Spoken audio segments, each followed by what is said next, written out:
What is up, guys? I'm Isaac Ness. This is winter. I mean, you can see around me. We have snow on the ground, so temps have gone down quite a bit in the past couple of days. Had a couple days down in the low 30s, even a few nights that got down into the teens. And now, yesterday, we finally got graced with this beautiful blanket of fluffy white snow. And this is a really rare thing for North Carolina. We really don't see this very often, so I had to take the opportunity to come out here and check out some of the trout fishing. I did fish yesterday, or actually Saturday. This is Monday. I fished Saturday on a smaller stream, a different stream, and I caught this guy right here, which was awesome. I mean, that was a great fish. Unfortunately, I wasn't filming, so I have none of it on footage for you, just the picture to go with, but I'm hoping that we can get a couple more of those today while we are out here. So I'm using today a 9'5" weight. This is a standard rod. I'm out here on a decent sized river, kind of a mid-sized river overall. And what I'm gonna actually be fishing with is the classic winter setup, and maybe this is the Colorado angler that is actually in me, but double midges. So we are doing, first up on here, this is a black zebra midge. Up top here, I'll try to get a better close-up shot for you. We got a black zebra midge on here, and then I'm going about 16 inches up, and I have a tiny little size 22 purple zebra midge, and I'm using the same kind of hair, the same kind of tail. It's angel hair that's used for it, and they do it on the RS2s as well, which is an absolutely stellar pattern that's used a lot in Colorado. And I've had some pretty good success on it around here as well. Purple's really definitely a go-to color for me in the winter, and I think we're gonna find some fish. So we've had a little bit of mixed sun here.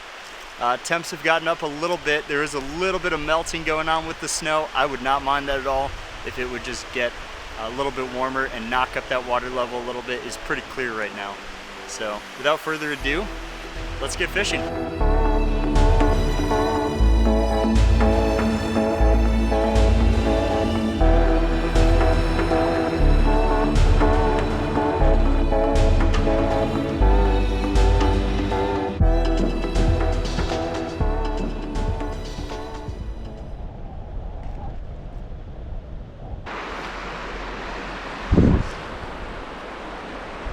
That should be a good one.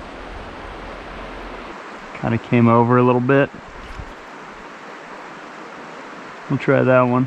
Just send it straight across, right into the deep water. All right, maybe I'm not getting down deep enough. Maybe the fish are even a little further over than that. Maybe they're further up where there's a little movement. But I do think that they're gonna be down here. I think that this is a good, deep, slow spot, and that's really important when it's winter like this. The fish just don't want to sit in that faster flow up there so much of the time, especially when we've just had a cold snap. They're going to be down just hunkered in this slower stuff over here 9 times out of 10 in my experience. So I'm going to do just a few more before I switch anything up. I do just want to I want to feel like I've really put a couple good casts through there, but I haven't seen any response yet. I haven't even ticked bottom, which definitely in these conditions, in my experience, fish are just deep. They just find that slow section and they go deep. They're trying to get to the warmest water that they can, which is going to be deeper down. So we're going to try to even go down a little bit further.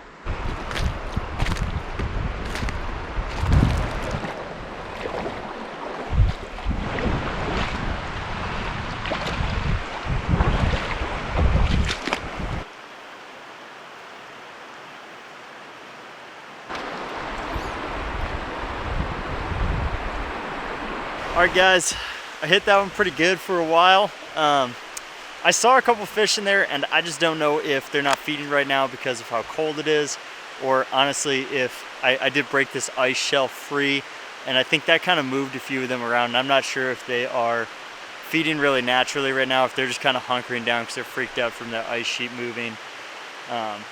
Honestly, they just might not be feeding right now very much. It's definitely cold. It was cold last night. It was like 19 degrees. Water should be in the mid to low 30s, honestly, which definitely becomes a pretty slow bite at that point. I do think we can tease a few into eating. I might come back to this spot because it looks incredible, but I think I'm gonna walk up a little ways and we're gonna see if we can find anywhere that might just hold some other fish that we can get to eat. So let's check it out and see what we can find.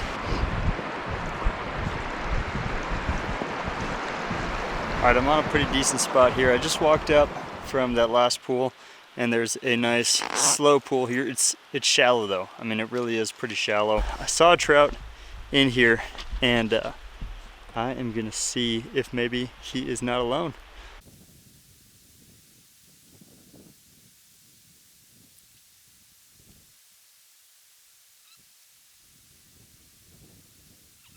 I temp the water is 40 degrees, and 40 degrees is not that cold, honestly. It's, you know, I definitely thought we'd be dealing with a lot colder here. So I went ahead, I've been just putting these midges over this guy's face over and over and over again. He was not eating them. I went ahead and switched to, I'll see if you can even see that, see if it'll focus. It's on autofocus. Yeah, it's on autofocus. Okay, so I switched to that tiny little midge. And a pheasant tail. Instantly, first cast he ate it. So that's good though. All right, that's why you do this stuff.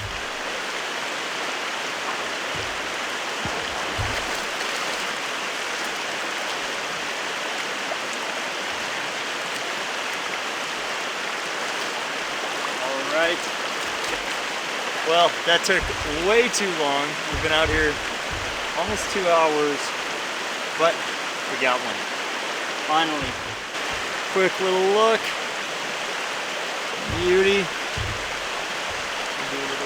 So finally just hanging in there. I finally found this pool. It's just super deep. There's actually a back eddy in it. And he was facing the opposite direction into this back eddy. I'm gonna see if he has a few more in there, a couple of friends in there. It's a good deep spot, so there definitely should be a few in there. Let's see.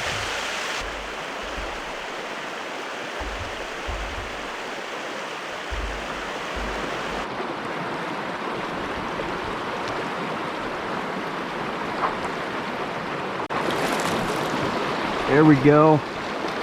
There we go.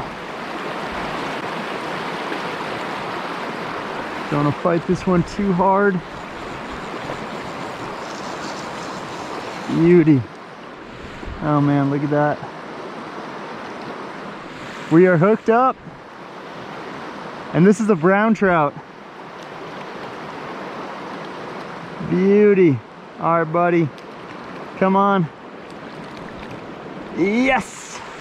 All right. Right there, corner of the mouth. Beautiful brown trout.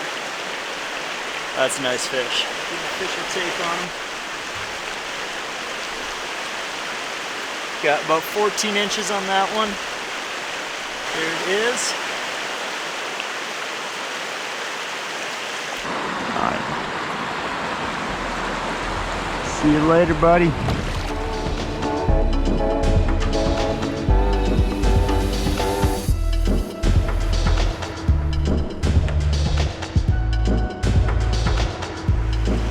That was pretty awesome. We caught two really great ones there. And definitely had several other bites. I mean, a couple other, it was so turbid, the pool is just really turning there, so it makes it really, really difficult to actually see a strike on your indicator. And because of that, I think I just missed a lot. I was late to a lot of sets. No big deal. I've still got about an hour, maybe a little over an hour to fish. So I'm gonna actually head downstream. I'm gonna go hit that spot that we started on. I might slowly just walk down there, kind of look for any fish on the way, see if I can't spot any, and maybe sight fish a few. Otherwise, I'm gonna hit that other pool. I know there are a couple of trout in there. It's a little more evenly flowing, and I think that we got a pretty good shot at them. All right, guys, with that, I'm gonna go ahead and call it. This has been an incredible day out here. Caught two really nice fish, a brookie and a brown trout, and hooked several others. One of them, I mean, I watched him, I sight fished him, saw him eat my nymph, set the hook, watched him turn, just spit it right out, and that happens too sometimes, but a couple other really good bites as well. And honestly, I mean, when the conditions are like this, is it going to be your best, most productive time of the year for fishing? Probably not. You're probably not going to catch your biggest fish of the year or come out here and just crush numbers. But I mean, just being out here in the snow like this, you just can't beat it. So these days are fantastic. But thank you guys so much for watching. Got a bunch more stuff coming this year. I'm gonna go and chase a bunch of different species and hopefully get a bunch more good videos out for you. So stay tuned, and thank you guys so much for watching.